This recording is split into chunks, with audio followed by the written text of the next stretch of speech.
problema que debería ser restringido solamente al tipo, digamos, de un problema político criminal y punto.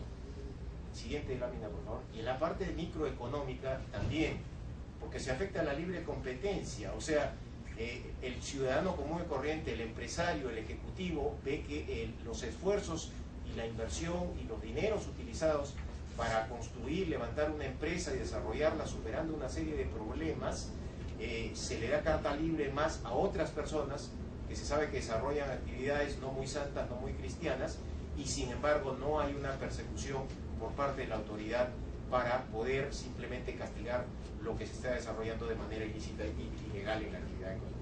Siguiente, por favor.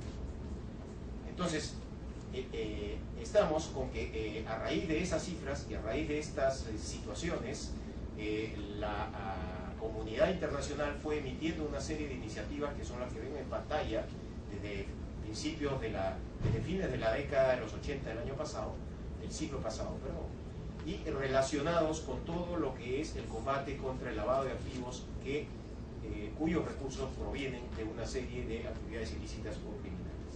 Siguiente, por favor. Entonces, como yo les he dicho, el lavado de activos es, vaya pasando las filminas hasta que complete todo el cuadro, por favor. Este es el proceso de lavado de activos. Proveniente de cualquier delito se ocasionan bienes y recursos. Esos recursos se introducen por los lavadores o al sistema financiero, bancario o a la economía nacional, pero finalmente, para complicar la investigación a las autoridades y para que no lleguen a la fuente original del delito y los recursos delictivos, los lavadores o los criminales siguen haciendo una serie de actividades y se confunden ya con el desarrollo de actividades legales dentro de la economía. Invierten fondos, compran bienes, transfieren inversiones, constituyen fondos, ligando a su accionar al ciudadano común y corriente o a las empresas que también se desarrollan dentro de la legalidad y dentro de la normalidad del mercado económico del país. Siguiente, por favor. Este proceso tiene diversas etapas, como le dije, siguiente, hasta completar al final. Este proceso, valga la redundancia, este lavado es un proceso que tiene 3 etapas. No es solamente detenerse en el acto de ingresar un dinero proveniente de un secuestro y abrir una cuenta bancaria. Siguiente, por favor, o simplemente de comprar un bien cualquiera con los fondos provenientes de una actividad ilícita. Esto es todo un proceso, porque al final lo que entró como origen ilícito con todas esas etapas, el lavado perfecto, es cuando el criminal obtiene una rentabilidad que no hay duda porque proviene de una actividad legal en la cual involucró a ciudadanos, a gente común y corriente o empresas que se desarrollan dentro de la legalidad y la formalidad de una economía. Ha encontrado el real propósito, el objetivo del lavado, porque realmente se presenta rentabilidad lícita proveniente del mercado. Siguiente, por favor. En cada una de estas etapas, y no voy a anotar en ellas, sino más adelante, hay una serie de metodologías o tipologías de los lavadores que ustedes ven en pantalla y que se cometen. La siguiente, por favor. Tanto en la etapa de la colocación, en la siguiente etapa que ya es un poco más avanzada, que es, digamos, ir desarrollando más actividades que se confundan con las actividades legales en la economía, lo que llamamos la etapa de la decantación o la conversión, y siguiente, y finalmente también en la etapa de la integración, que es la etapa de la consecución del objetivo perfecto del lavado, vale decir, el regreso a mí como lavador de una rentabilidad proveniente de actividades legales y de operaciones sumamente complejas como son las que ustedes pueden ver en pantalla, que se traducen en toda la economía de un país. Siguiente, por favor.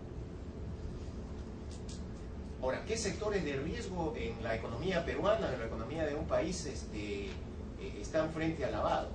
En realidad, todo el sistema económico, algunos más que otros que son los que aparecen ahí. El sector financiero, el sector cambiario, o sea, aquellos sectores más neurálgicos son aquellos donde hay una movilización rápida de recursos, donde el mercado no se puede detener. Yo no puedo, por ejemplo, en pleno proceso de un mecanismo de bolsa de valores, ¿no?, detenerme porque el agente o el corredor de bolsa se da cuenta de quien le ha ordenado comprar acciones de repente está vinculado o un criminal o una persona incluso en un proceso investigatorio que acaba de leer en el periódico hoy día en la mañana y le dice la bolsa, aguántense media hora hasta que yo levante los antecedentes y la información. La economía es dinámica, no se puede detener. En consecuencia, los lavadores y los criminales buscan este tipo de nichos económicos en los cuales sea más propicio introducir los recursos a la economía de un país. El siguiente, por favor. Ahora bien, la importancia del combate contra el lavado, siguiente, es que hay una etapa crucial. Ya ustedes han visto que esto nace en 1988-89 en el mundo, y en el Perú los grandes cambios se dan en el año 2002, cuando se emite la Ley Penal de Lavado de Activos. Y la importancia es la extensión de este ámbito. Pasa a ser el concepto del delito de lavado de dinero, ya no es solamente el dinero, los fondos tangibles que se ingresan a un banco provenientes del narcotráfico. Ahora es el ingreso de bienes o recursos en general llamados activos a cualquier nicho de la actividad económica y proveniente de cualquier actividad ilícita o criminal. Entonces ya pasa de ser el delito vinculado al tráfico ilícito de drogas o al narcoterrorismo para pasar a ser vinculado a cualquier actividad criminal. Hay un cambio también, se van creando instancias a nivel del combate en las entidades gubernamentales de un país. Antes el lavado de dinero en el año 98-99 se comunicaba al fiscal de la nación, ni siquiera al fiscal de turno del Ministerio Público, al fiscal de la nación. Hoy en día esto se reporta o se comunica a un organismo que existe en todos los países que combaten, que es una instancia extraempresa o negocio que se llama la Unidad de Inteligencia Financiera, que ustedes han escuchado hablar, quien analiza estos casos comunicados por todo el sector económico, y realmente si encuentra indicios de estar vinculados con un delito lavado, será recién esta Unidad de Inteligencia Financiera la que a través del Ministerio Público propenda al inicio del juicio penal correspondiente. Y lo mismo la penalidad, ¿no? Ha cambiado de cadena perpetua a 8 o 25 años de cárcel. Acá quizás pudiera haber algún comentario que prefiero dejarlo un poco más adelante para el conversatorio, porque acá ustedes podrían decir que acá ha habido sí un retroceso en el input de la penalidad con el que se castiga el delito de lavado. Siguiente, por favor. Entonces, en toda empresa o negocio a nivel mundial o en el Perú, tenemos que estar alertas a esta situación. Hay una responsabilidad legal puesta en las normas legales en cualquier empresa o negocio que son las que ven en pantalla. Tanto las personas jurídicas, básicamente las empresas o negocios, así como las personas naturales que tienen la responsabilidad en la conducción del negocio o en lo que hace la empresa, ¿no? Son las que tienen una responsabilidad legal respecto del delito de lavado. Y las sanciones impuestas por las autoridades son de dos tipos. A nivel administrativo, en cuanto a la omisión o la infracción de determinados procedimientos o controles que las empresas o negocios están obligados a implementar y desarrollar. Y en segundo lugar, si eso ocasiona realmente un delito de lavado, la sanción penal máxima es el responsable, la persona natural, el responsable del negocio, verse, como nosotros decimos simplemente, en cárcel, puesto en chirona, como decimos vulgarmente aquí en el Perú. O sea, esos son los riesgos en las empresas o negocios. Siguiente, por favor. Entonces, para todo eso, las regulaciones nacionales provenientes de estas recomendaciones, lo que sugieren y recomiendan a las empresas y negocios en el Perú y en otro país, es que instalemos un sistema que combata, el sistema antilavado, comúnmente conocido. El nombre es un poco más largo, un poco porque muchas veces, y esto tengo que reconocer, los abogados que somos un poco los autores y creadores de las normas, nos encantan los nombres largos para impactar un poco el auditorio, y evidentemente impacta, ¿no? Sistema de prevención de lavado de activos y financiamiento del terrorismo. Conozcámoslo como sistema antilavado.